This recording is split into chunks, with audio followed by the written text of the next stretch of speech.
Assalamualaikum warahmatullahi wabarakatuh. Salam sehat selalu dan tetap semangat.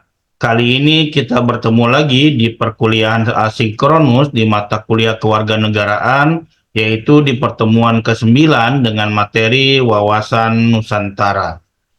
Wawasan Nusantara merupakan pandangan dan wawasan nasional yang mencakup pandangan geopolitik dan geostrategis Indonesia sebagai negara kepulauan. Konsep ini dirancang untuk menjaga persatuan dan kesatuan bangsa, serta memajukan pembangunan nasional dengan memperhatikan keberagaman dan keutuhan wilayah Indonesia.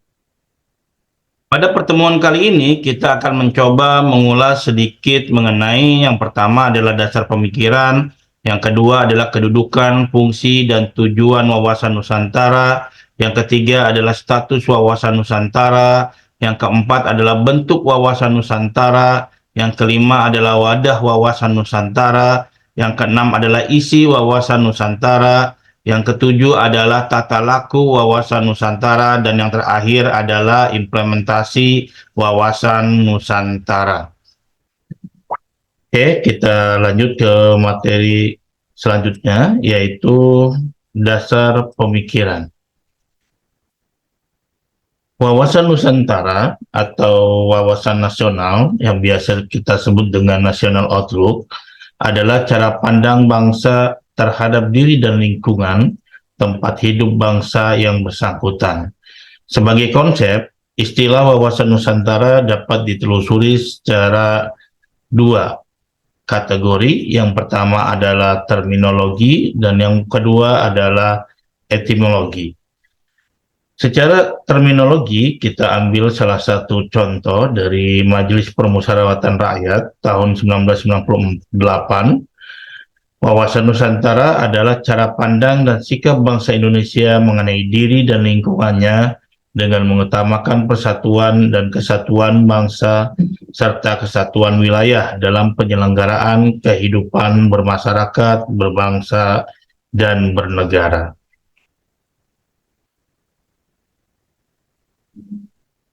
Sedangkan secara etimologi, wawasan Nusantara berasal dari dua kata, yaitu wawasan dan Nusantara. Wawasan ini diambil dari kata bahasa Jawa, yaitu wawas atau pandangan, sedangkan Nusantara terdiri dari dua kata, yaitu nusa dan antara. Nusa yang berarti kepulauan dan antara berarti antar atau relasi. Selanjutnya mengenai kedudukan, fungsi, dan tujuan wawasan Nusantara. Kedudukan wawasan Nusantara. Wawasan Nusantara berkedudukan sebagai visi bangsa, yaitu menjadi bangsa yang satu dengan wilayah yang satu dan utuh. Salah satunya, konsepsi ketatanegaraan Republik Indonesia. Dengan begitu, wawasan Nusantara menjadi landasan visional untuk menyelenggarakan kehidupan nasional. Nah, di antara kedudukannya adalah tujuan dan kepentingan yang sama, keadilan, kejujuran, solidaritas, dan kerjasama. Selanjutnya adalah fungsi dari wawasan Nusantara. Wawasan Nusantara tercipta dengan fungsi yang berguna untuk negara. Beberapa fungsi dari wawasan Nusantara diantaranya adalah sebagai wawasan pembangunan, sebagai konsep ketahanan nasional, sebagai wawasan pertahanan dan keamanan, dan sebagai wawasan kewilayahan. Sedangkan tujuan wawasan Nusantara yaitu membangun kesadaran nasional yang kuat dan rasa persatuan yang tinggi di antara seluruh warga negara Indonesia dengan pemahaman akan keragaman dan keunikan setiap daerah. Diharapkan tercipta semangat kebersamaan untuk mencapai kemajuan dan kesejahteraan bersama. Status wawasan Nusantara merupakan posisi atau cara pandang dan perilaku bangsa Indonesia mengenai dirinya yang kaya akan berbagai suku bangsa, agama, bahasa, dan kondisi lingkungan geografis yang berwujud negara kepulauan berdasarkan Pancasila dan Undang-Undang Dasar 1945. Bentuk wawasan Nusantara berupa Kepulauan Nusantara yang memiliki kedudukan geografis yang khas, yaitu yang berada di posisi silang dunia, serta memiliki pengaruh besar dalam tata kehidupan dan sifat kehidupan nasional. Adapun pengaruh-pengaruh tersebut meliputi menjadi lalu lintas aspek-aspek kehidupan sosial dunia.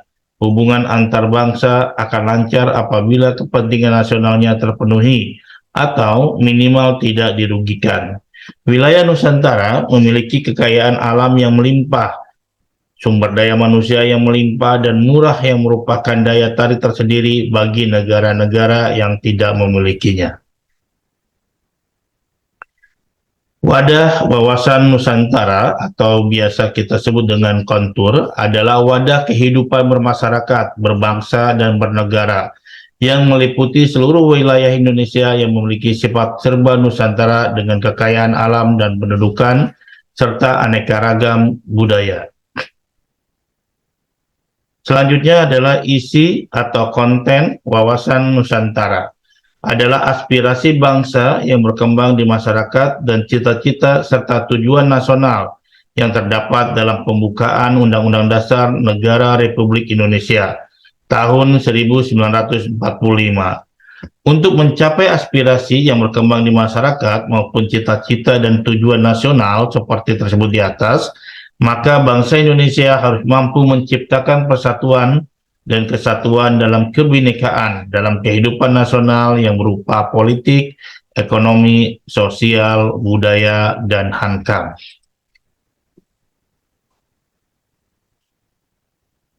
Tata laku wawasan Nusantara. Di tata laku wawasan Nusantara terdapat dua kategori, yaitu tata laku batinia dan tata laku lahiria. Tata laku batinia mencerminkan jiwa, semangat, dan mentalitas yang baik dari bangsa Indonesia. Tata laku batinia mencerminkan tindakan, perbuatan, dan perilaku dari bangsa Indonesia.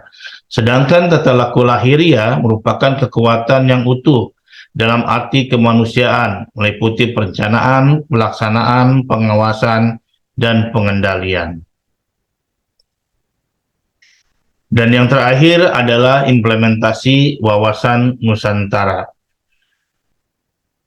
Terdapat 4 kategori. Yang pertama adalah implementasi di bidang pertahanan dan keamanan. Kedua, implementasi di bidang politik. Ketiga, implementasi di bidang ekonomi. Dan yang keempat adalah implementasi di bidang sosial.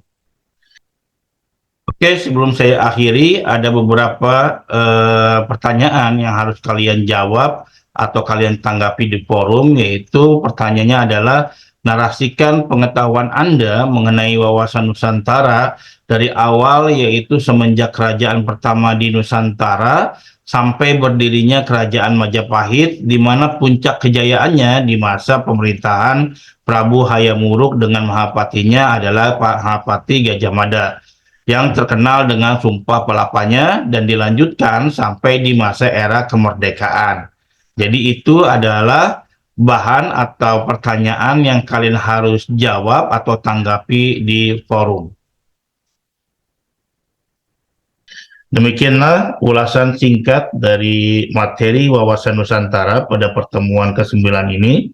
Semoga kalian tidak puas. Harapan saya kalian terus mengeksplor materi wawasan Nusantara, baik itu dari modul yang saya upload maupun dari referensi-referensi lain. Semoga selalu semangat, jalani proses, selalu bersyukur, dan yang terakhir saya tutup dengan wassalamualaikum warahmatullahi wabarakatuh.